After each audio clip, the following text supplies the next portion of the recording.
This is Shawn Carlson, and you're listening to the 3 Count Podcast.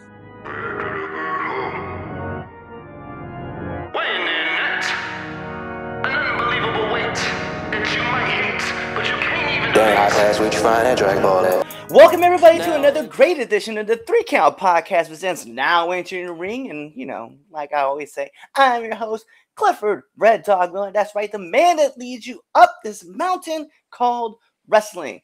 But as you guys know, you should be calling me your Sherpa. But like every good Sherpa, you got to have someone who's been there, done that, and can do it more efficiently than you can. And that's why it's never about me, but it's about who's entering the ring. And today, our guest comes to us from 1CW, Fight Pro, BCW, ESPW. He is the booker, the co-founder, the runner, the owner, the everything that you need in a wrestling company. This is what this man does. He is here with us. Bring it in for Shawn Carlson.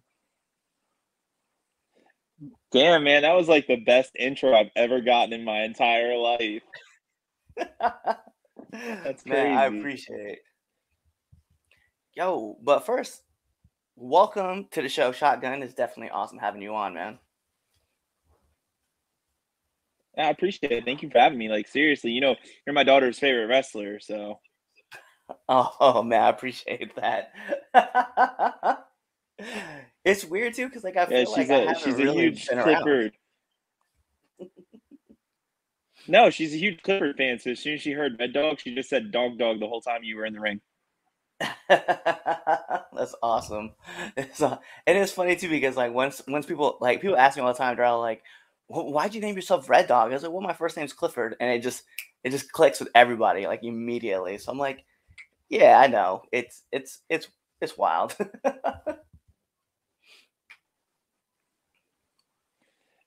Yeah, I mean, you got to roll with it. I'm sure you heard that a lot growing up. So. Oh yeah, it was definitely the high school thing and the elementary thing and the military thing. So it's been everywhere with me, man. But it's not about me, man. It's about you. So I need to know, man, who is Shawn Carlson? Man, that's a great question. I mean, I'm just a simple dude who, came up in the wrestling business, actually I went like the opposite way in the wrestling business. Everybody else usually starts off wrestler, and then when they get too old, they're like, I'll be a manager, and then they're like, oh, I'll be a booker and I'll be an owner. And I like did the exact opposite. I started out owning and then booking and then managing and then trained to be a wrestler. So it's crazy. That is wild, man. And it's something I did notice, like when I was like doing research and stuff and asking questions about you and stuff, like seeing that you, like you said, you kind of went like the opposite way from what everybody else usually wants to do. I thought that was very unique because it also gives you a different perspective on like the wrestler mindset. Yeah, it definitely does. I mean, like if I wish I could go back and go to the start of everything I started doing and tell myself everything I knew now, it'd be a totally different journey. But I mean, we all have those. So I think like while some people have a perspective on wrestling because this is the way they went, I have the exact opposite perspective. So I look at the money and I look at stuff like that over looking at the wrestling part, I guess. Okay, yeah, and you're right. Like I know it's funny because like I've seen how you guys have been doing business, right? And it's very like exciting to watch you guys do your thing because like at some point like I see you and you're getting all the wrestlers together and you're like talking to them behind the stage, and then at another aspect you're like planning out a match, and then in another aspect I see you just like running like around so crazily. I'm just like, man, like this dude is just he is busy all the time. And then like you're talking about camera work, and then you're talking to these guys about production. So I definitely, like I said, and then you have a knack for talking about the business and then or the sport, and you just have this ability to kind of like, hey, we're gonna plan this match out really quick. All right, we're gonna talk about this, and this. And then like on the back end, you see somebody else is handling some stuff, and you're like, all right, but we're gonna do this, and this. So it's kind of wild to watch you communicate in different languages, like with everybody to get everybody on the same page. Yeah, and I think that's a hard part for a lot of guys in my position. They worry too much about their stuff, or they worry not enough about their stuff.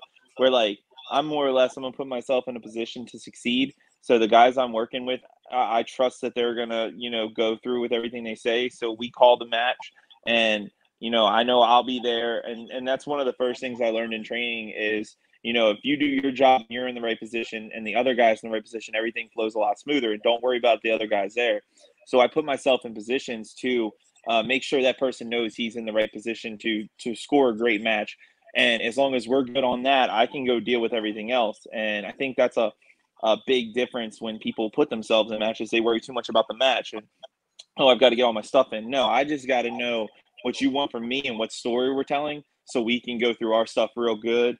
And then as far as like the production and everything, I'm constantly working on that, but I go into it knowing what I want. So there's a lot of conversations happen before the show to where I just need to reiterate stuff. And I've got a great team behind me. Tim Taylor stepped up big for me being an agent. So I expect him to start stepping up more and more for me. So we'll continue to see that, and we'll continue to see my role go away and their guys' role step up more and more every time. That's interesting though, man. Like you said, like you kind of have to put it in the hands of people who you can trust. And Tim is definitely one of those dudes. Like I've met him. I just met him last year for the first time. Actually with my trainer, Sikkim, and yeah, I was like, dude, like he's such a like down to earth dude, but he's definitely like focused, and it's good to have someone like that on your team. Yeah, and like my partner Sean Hardy, like we always say, he handles the front, I handle the back. So he's got enough going on. So I don't need to be going to him every 5 minutes for this, that, and the third. So it's pretty much a good working relationship we have. That he handles all those people out there, and he deals with all the bull stuff that goes on out there. Where we're more like centralized. So I only have to deal with workers, and then I hand that off to Tim, and Tim takes over, and he can run it just as well as anybody. So Tim's really down to earth and he really knows stuff. So he's really smart at saying yes and no to things. And he knows how I feel about things. So if he knows I don't want it, he's not going to say, yeah, go ahead just to appease the workers. He's going to appease me and he's going to say, no, Carlson's not going to want that because, this so-and-so is doing this later. So that's not going to make sense. Right. No, that's definitely good though. So curious, man, like what brought you into the sport to begin with? Funny enough, so actually, real funny. I live a quarter mile from where my journey started, which is funny if you really think about it. But there was a show running at the Delaware Auto Exchange, was 302 Pro Wrestling, and I had a wrestler take me. I actually took him, but a wrestler I talked to on the phone tried to start training me, um, and it just didn't go well.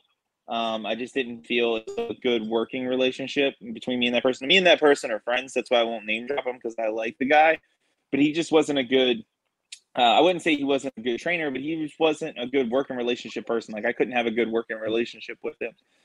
Um, and so fast forward, I started going to more and more indie shows. Well, when I started going, I realized there was like a real need for podcasting. So I actually started podcasting. It was Exposed Turn Podcast.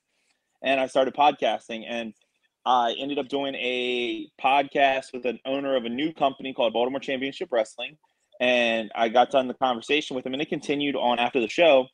And we were talking just back and forth. And I was like, well, you're not really doing that right. You're not really doing this right. I know this business a little bit, and I know you're completely off base. So you can't do that. And he said, I'm looking for a partner. And we met the next day for breakfast, and I bought into the company. Thanks. That's awesome though, man. Just like, it's cool to have a fresh vision from somebody on the outside to like help you like turn things over and keep things going. So that's definitely cool that was something that you were able to do for them. Yeah, 100%. And he was a nice guy. He didn't understand the wrestling business at all, no aspect of it. And he ended up, he only lasted a year before he quit. And when he quit, I thought it was the end of my career as well in wrestling. And then just a few things fell in the right place, and I actually wasn't nowhere near the end. It was just the beginning.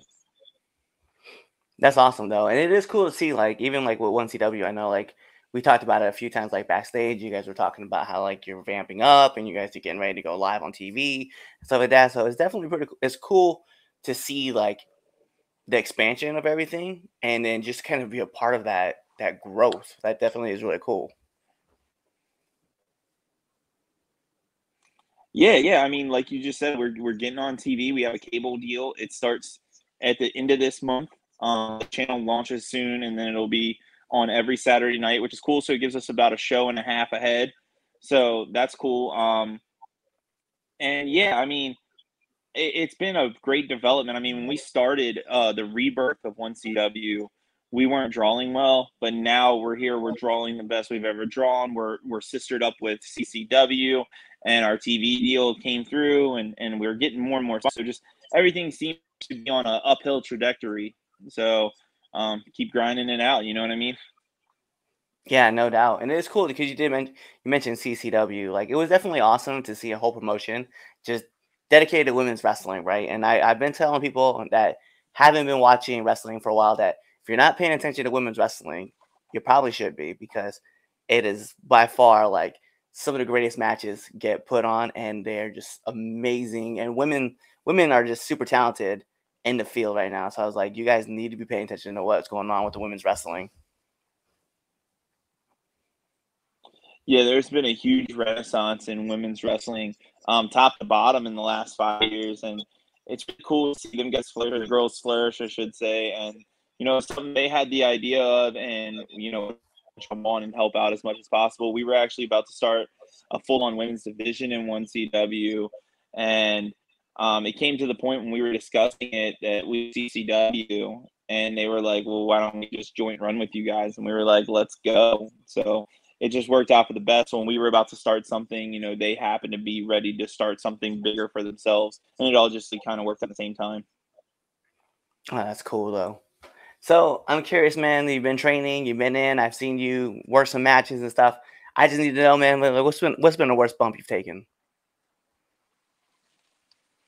So honestly, the worst bump I've ever taken was far before wrestling. I mean, wrestling like now. It was back when my first night managing. Um, I don't use names because it's a bad time, but I took a curb stomp from a person, and they broke my front teeth out. So my front teeth are fake. They didn't. I didn't hear it, so they said they called it, but I didn't hear it, and I didn't turn my head fast enough because I didn't know what was going on. So broke my teeth on a tile floor in close to DC. It's called Bladensburg. So yeah, Oh, that's been the worst I've ever taken. damn. And that's Yeah, intense. Like and like I've I don't hold ill will to the guys. Like, oh sorry. go ahead. You said you don't have no ill will. Yeah, yeah, I have no ill will to them. I mean, I was fresh in the business, and it was like they didn't mean to. It was just like one of the things that happened, especially now training. You don't hear some things, and you just got to go with the flow. And I just didn't know how to react to it. So a little bit on me being inexperienced. But hey, things happen, and we know what the risk is going into it. So, but luckily, knock on wood, I've only blown my knee out once since losing my teeth. So yeah. Damn. Getting all sorts of kind of crazy injuries. So then I'm just curious, man, like being in the ring, like what's been like one of the hardest hits you've taken? Um, I did a frog splash, and the guy was supposed to pull out of the way, and he didn't, and he just turned over because he didn't think I could get that far. And I had to land on my knees, or else I was gonna like connect heads, and I definitely connected heads with homeboy. So I landed on my knees, and I hurt my knee real bad. I couldn't for like a week. That's been the worst. Other than that, you know, everything's what you're used to. You know what I mean? You know how it is. Um, but that's the worst I can think of is that. It's funny though because like we talk about like normal, like it's not like full transparency for people that are watching this. It's not normal to like want to just like fall and get thrown on your back, but like something that happens is that we just normally get thrown down. Like I look back at the video from 1CW where I was just getting choke slammed by Asante, and like I had a lot of people come back to me and tell me, they're like, did that hurt? I'm like, no worse than anything else I've taken. And I'm thinking to myself, like, that's not a normal response to people. It's funny you say that. I had the match with the Hitman for Hire, Mr. Grimm, at Eastern Shore Pro Wrestling in December, and he did these punches to my ribs, and they were super loud. And like, literally, I was getting messages the next day like, "Oh, your ribs good?" I'm like, are they not supposed to be? Like, I mean, I was like, at that point I was kind of selling. I was like, oh yeah, they're messed up, but I'm like, they're not. Like, everything's fine. And you think back to yourself and you're like, yeah, it's just a weird thing to just like, yeah, no. Like, I'm good. I'm good. And then you're like, am I though? You have to like question yourself. I know because like I've worked with some other people who've like stiffed me, and then I'm like, yeah, I'm all right. And I'm thinking to myself, any other time I'd be like, no, I'm not okay. Right, right. If somebody stiffs you, you're like, oh, they were just working. And then like afterward, you're like we had a training class one night, and me and another worker, we've had we've had heat, I guess you should say, and Mm. we started just doing a practice match, and he stiffed me, so I stiffed him back. And then the next thing you know, just uncalled for, we're just sitting there, just stiffing the shit out of each other, just throwing punches. And then like we started grazing off, and we went back into our practice match. But it was just funny because we're like, oh, like we gained respect for each other. So we're like, oh yeah, that's supposed to happen. Then like I'm thinking afterward, if that was anybody else, like if I was playing football back in high school and somebody punched me, I'm gonna beat the hell out of this guy. Like, no, no. But in wrestling, it's like, no, it's normal. It's okay. Yeah, it's totally good, man. Like we're all okay. It's fine. Yeah, yeah, So exactly. No, curious. I'm cool. It's normal. So I'm curious, man. Like when you get done with the show, or you get done, like even with your match, right? Most wrestlers have it, so I'm just very curious. Do you have a post-match snack or post-match meal that you have to have? Actually, funny enough, I don't, but I have a post match drink. So I have to have a half a liter of water, and I have to have 2 pieces of double mint. And I don't know why, but I gotta have 2 pieces of double mint and that half liter of water. That's awesome. It's funny because like I was telling people, I was like my pre-ritual, right? Hey yo, next time that you catch up with me, like you'll see me. There's a bag of gummy bears always in my bag. So like whenever somebody asks me, I'm always like popping gummy bears. Like I'll probably pop like 10 or 11 of them Okay. and just get ready for my match. But it started because like I didn't have a real ritual, and then like one night I was just popping gummy bears, and then like I thought I didn't think I had like a really good match, but everybody else was like, dude, we really liked your match, and some people in the back were like, yo, you had a great match. I was like, okay. So I just kept popping gummy bears afterwards because I got superstitious. I was like, I cannot work a match without gummy bears. I respect it. I respect it. You got to have that good luck charm. I made a so like the first time that we met right back, it was like November. Um, I made Noah go drive to the store and pick me up a pack of gummy bears because I was like, dude, I have to have this, and so like it worked out. This is this is a debut. I need to go get gummy bears, dog. Go. That's funny. I did. I told him, I was like, you understand what's gonna happen? I was like, we gotta have this. So it was funny how it worked out. And then, like I got a lot of messages afterwards about like the big choke slam spot and everything. So I thought it was pretty cool. And then, you know, the next show I was at, there we are, another pack, just chilling out with me and so just popping gummy bears and talking to people. Yeah, So man. No, I definitely loved you being in the ring with us. Like, it was great to have you. Seriously. I appreciate that, man. So I know we've been through like all these journeys and stuff like that. So I'm very curious, like, what's like one of the hardest lessons that you've had to learn being in the ring? Uh, One of the hardest lessons for me to learn has got to be that um, slow. Like, everything needs to be slow. And what I mean is, like, they say if you're moving too fast, slow it down. Well, there for the longest time, like, I just wanted everything to, like whatever I was doing, I was quick with it. Promos, everything, I was super quick with it. And I just didn't get that it wasn't registering to people because, as a performer, when you're out there, it feels like everything is slow. Like, everything's taking forever, but it's not. Like, you go out there and cut a promo and you think your normal promo is a minute, and they're like, oh, 2 minute promo. So you go out there and you cut it, and then like you look and it's only been 45 seconds. So then you're scrambling. So that was like the first real lesson I learned, is just to slow down, just slow everything down. Jeff Jarrett taught me that actually, well, not like taught me that, but Jeff Jarrett was the one that really put it in my head when we worked together.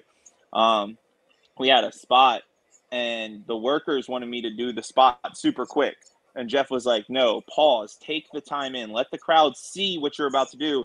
Because if not, if you just do it quick and the crowd really doesn't see it and let it marinate, they're not going to care as much." And I was like, "All right, cool." And so that was like my real big, okay, slow stuff down moment. Yeah, it's fine. Don't worry. You can curse all you want on this show. Like Oh, it's not okay, a okay. big I deal. didn't know. I was like, Yeah, yeah, yeah.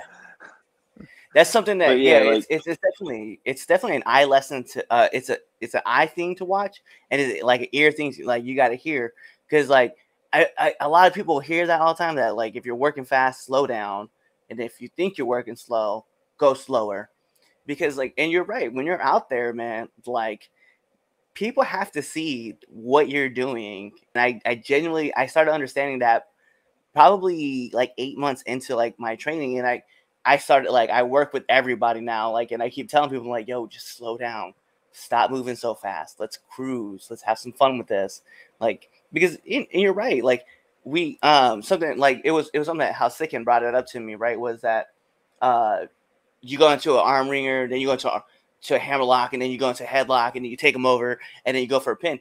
The crowd didn't register nothing. They just registered, they saw you on the feet, and now you're on your back. And it's like, take your mm-hmm. time, work on that. Yeah, exactly. And I think that's a big issue for a lot of people is they don't know how to slow it down, and they just want to fire, fire, fire.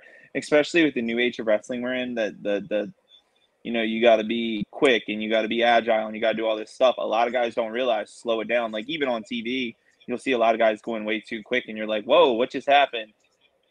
It's kind of like a car wreck. Like, oh, it's cool to watch and it's cool to see, but you don't register it. You know what I mean? That's how I feel it is anyway. Yeah, I definitely agree. I definitely agree with that a lot. Um, so let me ask, man, and we actually we're gonna have this. So full transparency to people too as well. We were gonna do this interview a couple weeks ago, but you were training, so I'm very curious. Like, what kind of advice would you give to up and coming wrestlers? Get trained the correct way. Um, Number one, and that's like go with somebody that's actually gonna put time in and respect your time as well. That's number one. A lot of people just want to go train somewhere and they learn wrong. Basics are a huge thing, and footwork is a huge thing. Don't let somebody over run that just so that way you can start bumping. I mean, we had a new student. He started about a month ago, and he just started taking bumps. Today, and he's been here for about a month, and it's because there's so much more you need to learn before you just need to learn to bump. Bumping is something that we all learn, but there's so much footwork and stance and rolls and everything that you need to get there. You need to learn beforehand. And I think a lot of people just want to do bumps and do cool stuff and body slam people because they think that, oh well, I can do this now, so I'm learning. Well, you're not. You need to learn everything before that.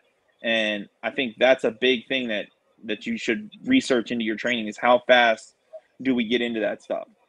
You know what I mean? I think that's where a lot of things get lost because guys will come in, they'll learn how to body slam on day one, and then here they are 3 weeks later, and they haven't learned another move. They just know throw a body slam, and they're learning all this boring stuff like chain, like footwork, like rolls, like all this, and now all of a sudden they're burned out because they only got to slam that guy one time.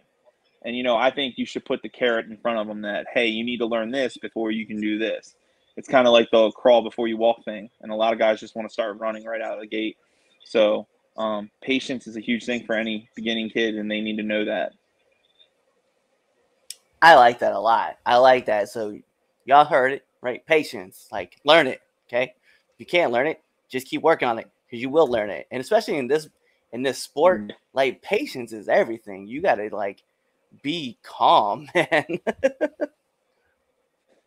You gotta sit back and you gotta know that your time's coming. You gotta know your opportunities are coming, and there's gonna be people that pass you that might not have been in as long as you, and they're gonna pass you, and you're gonna get irritated. You're gonna hate it. Like, why is that guy getting an opportunity? But at the end of the day, you got to know that your time's coming, and you got to be patient with it. Yeah, I know. I have a bunch of friends who've been in like 15 to 20 plus years, and they're still just like we're just gonna keep chugging away and keep plugging away, and they know that there's other people who are like getting into the sport faster, and they're getting more opportunities, but they're like, I'm just gonna keep chugging away and I'll get there when I get there. So I think that's a very cool thing to let people know, like, hey, this thing takes time and you gotta just keep cruising at it. So you are the booker, you are the person, so you could definitely attest to something like this. And I just need one do and one don't of the locker room. Do show up, be prepared to do whatever you're asked. If you're like, oh, I really want to get on this company, show up and help them do whatever. And I guarantee you, in 2 to 3 times after showing up, you're going to get a better position. They might ask you to rip tickets. They might ask you to do security. Whatever they're going to ask you to do, they're trusting that you're going to learn this process, and then they're going to move you ahead. A lot of people get lost in the idea that, oh, I show up and I'll do security and that's all I'll ever do for them. No, that's, at least in my book, that's not true. You show up and you help out, that puts you ahead of every single person that messages me asking for spots. No matter how great their work is, you showing up and helping out puts you ahead of them in getting positions. I always go back to Jason Andrews because he is my favorite example. Jason started showing up out of his training and started showing up to help out, and I put him on security, and he took the most of it. Well, then one time I had somebody miss out, I put Jason right in the spot. Jason's been wrestling every show ever since. Since Jason's done that, I can guarantee you I've had about 200 messages from different wrestlers that I haven't given the opportunity to. But because Jason did that, he's gotten the opportunity. First title he ever won, I put him over for it. Like, I personally put him over for it. It's a long story of why it was me, but I personally did it. So a do is always show up. If you want to be somewhere, show up and help the team, because they will help you later on. It might not be instant gratification, but they will know that you were able to put time and effort into their company, so they will put time and effort into you. Do not, and I cannot express this so much, do not be in a locker room drinking or smoking. Like, I get it. We all have our vices. We all have, whatever. But if you are literally impairing yourself before a show that you're on, you are putting another person's life in jeopardy. So do not do that. Or if you're doing an after show, there are other people still performing. Like, you can wait until the show's over. And if you can't, then you need to go see something, because you have an issue bigger than that. We are still a professional environment. And if you wouldn't do this at your real job, you shouldn't do it here. If you're smoking weed at your job, hey, like, some jobs are different. Hey, like, go ahead, whatever. But you shouldn't do it in our job unless you've cleared it with the owner. Drinking, you definitely probably aren't drinking at your real job unless you're a bartender. But still, you should clear it with the owner. Like, hey, man, is it cool if I have a beer in the locker room? Yeah, go ahead, man. That's cool. I usually don't argue with people about that, because we're all here to have a good time. At the end of the day, that's what we're all here for. But the fact that you can just do it is definitely a no. Like, there should be a conversation with the booker. And then at that point, you're on good terms with the booker that you're even asking that, because I wouldn't have the balls to ask any booker that. So that's my big don't, is don't bring anything in the locker room like that, and definitely don't do it. It's just a disrespect thing. No, I like that. I like those a lot. So you guys here, okay? Patience, do the job, and then don't be that guy. Yeah, don't be that guy. Well, those are all my heavy hitting questions. So the only thing I need from you is to let our viewer, I'm sorry, we are missing out. So those are all my heavy hitting questions, but we got to get into the second best segment of the 3 Count podcast. People ask me what's the first. I tell them it's the Red Dogs Power Rankings that you can find on our debate shows. But this is the 3 Count podcast, 10 count questions. And Shawn, this is how it works. I'm going to fire off 10 questions at you rapid fast. Whatever's your answer, that's your answer. Okay. All right. Okay. So we're going to put on the imaginary timer for add pressure. Bing! And here All right. we go. SmackDown or Raw? SmackDown. Favorite movie? Tombstone. Nice. Early bird or night owl? I'm an early bird, man. I don't know what it is, but I'm an early bird. Favorite color? Blue. PlayStation or Xbox? I'm an Xbox guy. Favorite super villain? I have to go. Oh God, what's his name? Oh, I'm not really big on superheroes, but I want to say it's like Cue Ball or something. He was in Daredevil, and now he's in Spider Man or Hawkeye or something. They were telling me. Yeah, that's Oh, Kingpin. that's Yeah. Kingpin. That's it. That's it. All right. So now that you're a big superhero person, but we're gonna ask this question anyway: Batman or Superman? So I got to go Superman because Batman is just a rich guy with a lot of toys. All right. So next question: favorite podcast? The Three Count podcast. I think you can find it like right here or something. Yeah. Nominate one person that you want to see on this podcast. There's a good guy that's up. I wouldn't say he's up and coming, but he's coming through, and his name's Sam Thompson, and he's somebody who I really have a lot circled around. He's a good kid. He works really hard. He travels a lot, and him and his girlfriend Val, they travel everywhere, and I think the world of him, man. I first met him when he was getting yelled at by a vet for something that he had no business being yelled at. And I like literally pulled him aside and gave him some encouraging words, and then actually ended up booking him for the whole year. And I think the world of him. I think he's a hard worker, and he's one of the first ones to show up every show to help out, and he's one of the last ones to leave. So I have mad respect for him. Awesome, awesome. And then last but not least, my favorite question to ask every single person that comes on this show: favorite curse word? It's definitely cunt. Nice. Every once in a while, you just gotta drop that word because you gotta let people know.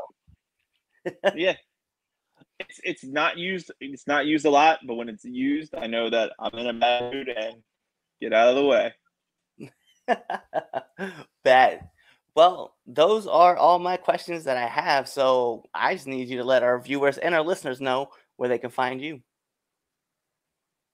Well, I'm on Facebook, Shawn Carlson, Twitter at Shotgun Carlson, and TikTok, Carlson Money, because that doesn't get changed because the TikTok's weird algorithm. So I'm still on my old gimmick on TikTok, but you can find me anywhere. Bet. There you guys have it. You heard the man himself. He gave you his socials. He told you where you can find him. So what does that mean? We got to take this home. Because this is the 3 Count Podcast presents Now Into the Ring. And like I said, I'm your host, Clifford Red Dog Miller. That's right, the man that leads you up this mountain called wrestling.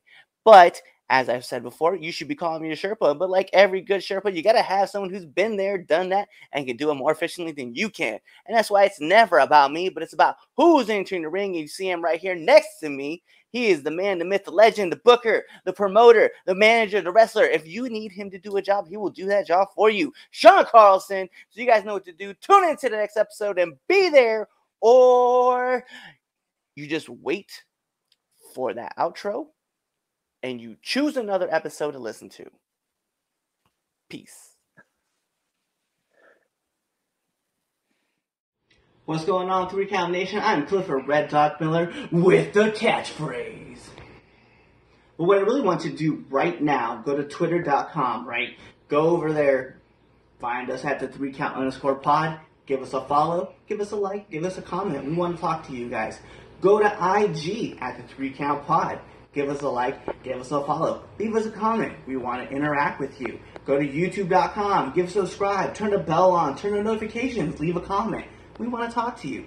Go to anchor.fm/the 3 Count Podcast, and in there, you can leave us a message, and we will talk to you. Basically, what I'm trying to tell you is that we want to talk to you. We want to have fun with you guys, and we love listening to what you guys have to say. Also, one thing I need you to do for me, the 3 Count Podcast also has merchandise. Oh! At prowrestlingtees.com/the 3 Count Pod. Please go buy our t-shirts. We love you guys, and we hope you love us too. So show us some support, please.